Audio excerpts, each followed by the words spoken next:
Hey guys, it's Congressman Mike Garcia out here in DC. Cherry blossoms are in bloom, starting to rain a little bit, but otherwise a relatively nice week here in DC.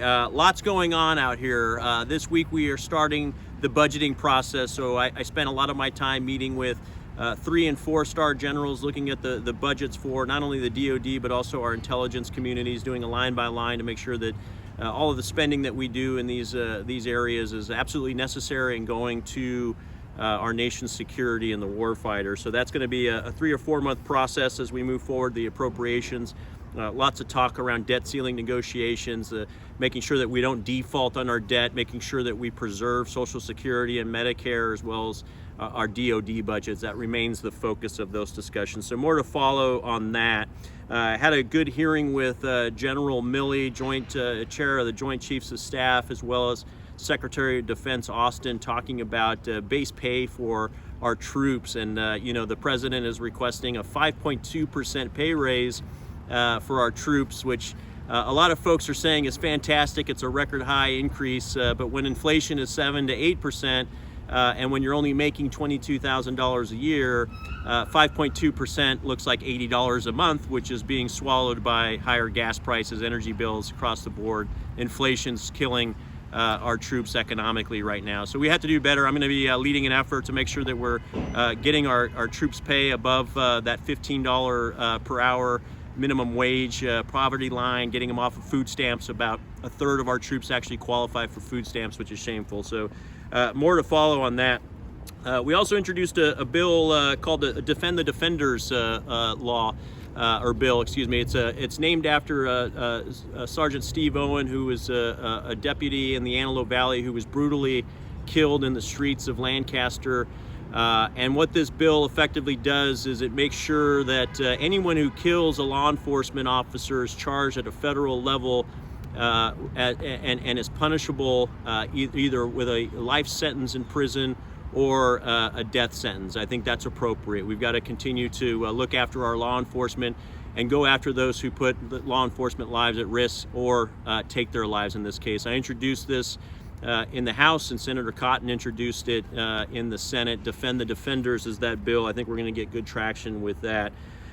This fentanyl issue, you hear me talking about the fentanyl crisis coming across our southern border. About 100,000 Americans died last year of fentanyl poisonings. That's about 30 times more than the folks killed in 9/11. And I learned a little tidbit this week that's very interesting, that puts things in perspective. When Russia invaded Ukraine, the United States put fentanyl on the list of sanctioned items, meaning we are not allowed to export fentanyl to Russia because we are concerned that fentanyl could be used as a weapon of mass destruction against the Ukrainians. Yet we are okay on our southern border with all of this fentanyl coming across effectively unhindered and killing Americans at the rates that I just talked about. So I think we need to take a different perspective on fentanyl. We need to be treating fentanyl like a weapon of mass destruction and putting as much importance on the import of the raw materials from China into Mexico, what's called the precursor compounds, the production of it. If we knew that a nuclear weapon or a biological weapon or a chemical weapon that was going to kill hundreds of thousands of Americans was coming across our southern border, we would treat it much differently than we are treating this fentanyl crisis right now. So we're going to be working together with a few key groups to see how we can compel the president to start treating this fentanyl crisis like what it is, which is killing hundreds of thousands of Americans every year. And we're leaning on the right agencies to help get support for that. So more to follow on that. We're going to be hopefully pulling together some legislation to make it harder on the cartels from getting across the border.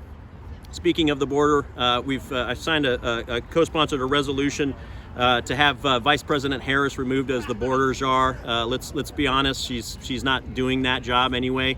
The real problem with our border is in the Oval Office, not the Vice President's office. So let's get her out of there. Let's again make DHS, Department of Homeland Security, Customs and Border Patrol, DEA accountable and responsible for managing our border, preventing people from coming in.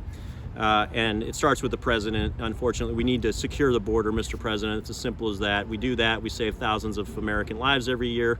If we don't do that, we're going to continue to see this problem get worse. So More to follow, guys. As always, if you need help with a federal agency, whether it's the IRS, it's tax season, Social Security, or immigration issues, visas, passports with the State Department, please reach out. We can help you.